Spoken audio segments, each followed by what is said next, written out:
विरोधी पक्षनेते राहुल गांधींसह काँग्रेसच्या खासदारांना ताब्यात. पेपरफुटी विरोधात केंद्र सरकारवर काँग्रेसचा हल्लाबोल. नवी दिल्ली.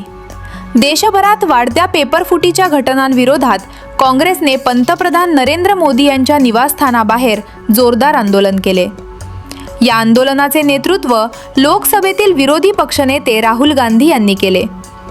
काँग्रेस अध्यक्ष मल्लिकार्जुन खरगे, प्रियंका गांधी, सोलापूरच्या खासदार प्रणिती शिंदे यांच्यासह अनेक काँग्रेस खासदार या आंदोलनात सहभागी झाले.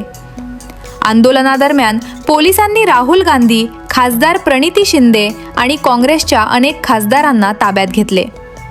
विद्यार्थ्यांच्या प्रश्नांना उत्तर देण्याऐवजी सरकार आंदोलन दडपण्याचा प्रयत्न करत असल्याचा आरोप काँग्रेसने केला.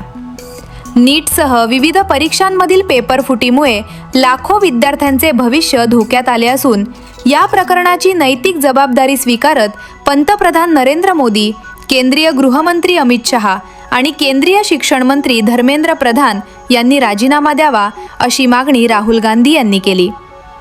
राहुल गांधी म्हणाले, आम्ही तुरुंगाला किंवा दडपशाहीला घाबरत नाही. विद्यार्थ्यांच्या न्यायासाठीचा आमचा संघर्ष सुरूच राहील. अटक करून आवाज दाबता येणार नाही. काँग्रेसने जंतर मंतर येथे आंदोलन करणाऱ्या विद्यार्थ्यांवर झालेल्या कथित लाठीमार आणि अश्रुधुराच्या वापराचाही तीव्र निषेध केला. विद्यार्थ्यांच्या हक्कांसाठीचा लढा सुरूच राहील असा निर्धार काँग्रेसच्या नेत्यांनी व्यक्त केला.